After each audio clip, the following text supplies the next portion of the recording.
Example number 8।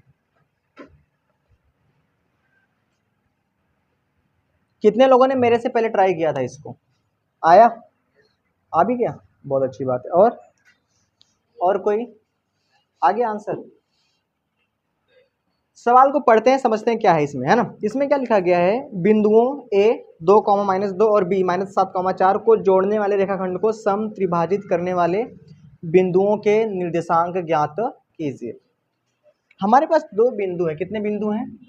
दो बिंदु है ना। एक का नाम क्या है? ए है, और एक का नाम क्या है? बी है। तो जो ए है उसका जो निर्देशांक है वो कितना है? 2 -2। और जो बी है उसका कितना है? -7, 4, है ना। इन दो बिंदुओं को जोड़ने वाले रेखाखंड को सम त्रिभाजित करने वाले बिंदुओं के क्या निकालने हैं? निर्देशांक। अच्छा ये बताओ, ये ए एक बिंदु, ये बी क्या है? दूसरा बिंदु। इनको एक रेखाखंड जोड़ रहा है ना, उस रेखाखंड का नाम ए बी है। क्या है? और ए बी को 3 भागों में बांट रहा है ना। ठीक है, कोई चीज। अब ध्यान समझना, सम त्रिभाजित मतलब कि 3 भागों में बांटा जा रहा है। अच्छा ये बताओ, अगर आपके पास कोई एक रेखा है, मैं कह रहा हूं इसको 3 भागों में बांटो, तो आपको कितने कट करने पड़ेंगे? 2 कट, एक कट और एक कट, है ना। तो ये हो गया यहाँ से यहाँ तक एक भाग, ये हो गया दूसरा भाग, और ये कौन सा हो गया? तीसरा भाग। बात क्लियर है? तो ये कितने भागों में बट गया? 3 भागों में, है ना। तो कह रहे हैं कि ए और बी को जोड़ने वाले रेखाखंड को सम त्रिभाजित करने वाले बिंदुओं को क्या निकालना है? निर्देशांक। तो अगर इसको 3 भागों में बांटना है तो 2 बिंदु लगेंगे। कितने लगेंगे? मतलब 2 कट करना पड़ेगा। तो मान लेते हैं कि मैंने एक कट यहाँ पे कर लिया और एक कट कहाँ पे कर लिया? यहाँ पे। सम त्रिभाजित का मतलब होता है यहाँ जितना ये है उतना बड़ा ये और उतना ही बड़ा ये है, ये तीनों बराबर है। इसका नाम मैंने क्या रख दिया? P, और इसका नाम क्या रख दिया? Q। इसके हमें क्या निकालने हैं? निर्देशांक। ये है पूरा सवाल सेट। अभी तक आपने क्या देखा था कि अगर आपके पास कोई 2 बिंदु है, कितने बिंदु हैं? 2 बिंदु है ना। ये A है मान लेते हैं, और ये कितना है? B है। इसको कोई एक बिंदु काटता था M1 और M2 के अनुपात में, और हमें ये क्या करना पड़ता था? पर यहाँ पे तो 2 बिंदु हैं, कैसे निकलेगा? हमें ये भी नहीं कहा गया है कि M और ये अनुपात भी नहीं पता है, सिर्फ ये पता है, ये पता है, और बस ये पता है। कैसे निकालिएगा? तो जब तक अनुपात नहीं पता हो तो क्या हम निकाल सकते हैं? है ना। देखते हैं कैसे होगा, ध्यान समझना। अगर हम कुछ देर के लिए मान लेते हैं कि Q है या नहीं है, ठीक है।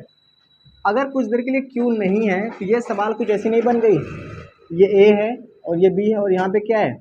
P है, और इसका हमें क्या निकालना है? निर्देशांक निकालना है। अगर किसी तरह से हमें क्या पता चल जाए? M1 और M2, तो काम हो जाए, हाँ या ना। और फिर कुछ देर के लिए मान लेंगे कि P नहीं है, फिर Q का निकाल लेंगे, है ना। तो सवाल वो कैसी हो जाएगी? ऐसे हो जाएगी, A है और ये क्या है? B है। अब P बार कट कहाँ पे हो रहा है? ये हो रहा है, इसका नाम क्या है? Q है।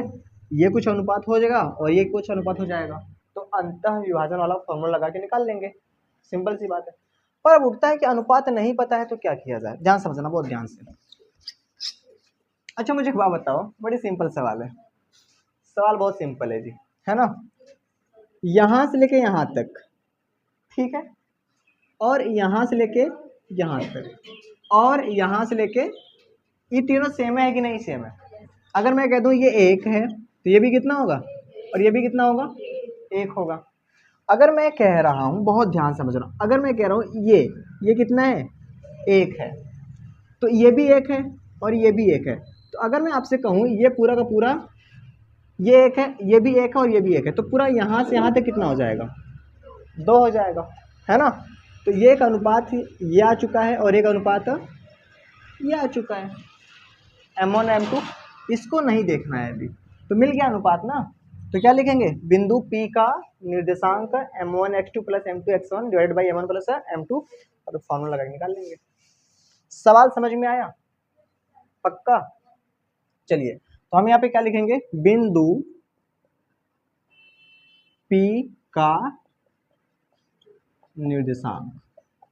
और इसमें कुछ कचरा नहीं करना, क्योंकि सवाल में आपने साफ साफ दिखा दिया है कि क्या क्या है ना। तो फॉर्मूला क्या कहता है बच्चा?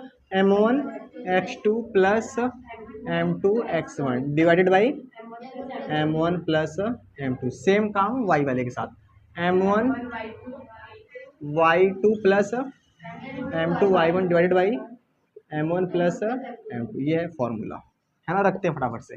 m1 का मान कितना हो जाएगा, 1 गुणे x2, है ना, ध्यान समझना, बहुत ध्यान से, x1 y1 x2 y2 कितना हो जाएगा, माइनस का 7 प्लस m2 का मान कितना है 2 और x1 का मान कितना है 2 है, और बटे कितना हो जाएगा 1 प्लस 2 हो जाएगा।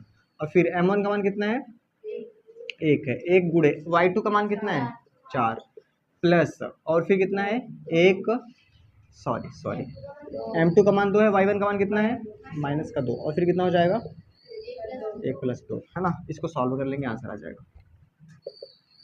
यहाँ से कितना हो जाएगा -7 प्लस 4 और यहाँ पे 3 और 4 -4 और 3, तो साफ साफ दिख रहा है। यहाँ से कितना आ जाएगा माइनस से, कोई यहाँ से आ जाएगा 0, दिखा कि नहीं दिखा, दिख जाना चाहिए।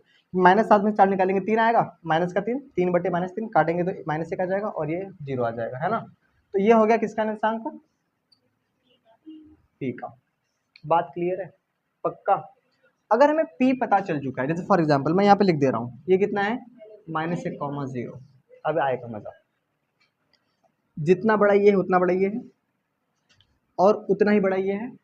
अगर मैं इसको हटा दूं, मैं कहूँ p और b, है ना, तो p और b का जो बिचला बिंदु है q ही तो है, हाँ या ना, ये तो बीचों बीच है ना। अगर ये बीचों बीच नहीं होता तो ये दोनों बराबर कैसे होते, है ना।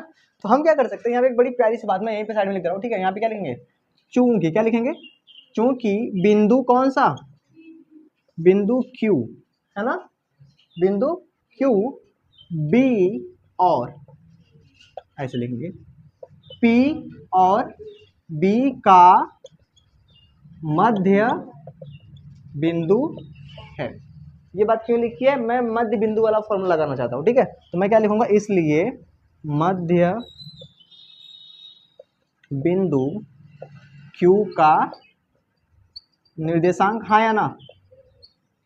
इसको ऐसे भी कर सकते थे, या जैसे अनुपात इसको बनाया है फिर इसको अनुपात बना के कर सकते थे, पर ये करना ज्यादा आसान रहेगा। मध्य बिंदु q का निर्देशांक, तो आपको भी पता है क्या होता है, x1 प्लस x2/2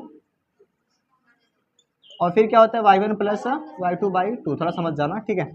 x1, अब ध्यान समझना, x1 इसका और इसका मध्य बिंदु है ना, इसका और इसका, x1 y1 x2 y2, तो -1 प्लस -7 बटे 2 और फिर 0 और प्लस 4 और बटे 2, तो साफ -7 और माइनस से कितना हो जाएगा, -8 बटे 2 और 4 बटे 2, यानी कि ऐसा।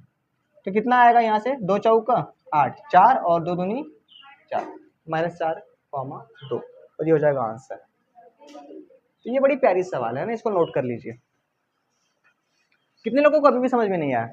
जैसे ही आपने P निकाला तो आपने क्या देखा कि जो Q है वो P और B के मध्य में स्थित है, इसलिए मध्य बिंदु वाला फॉर्मूला लगा देंगे, काम हो जाएगा।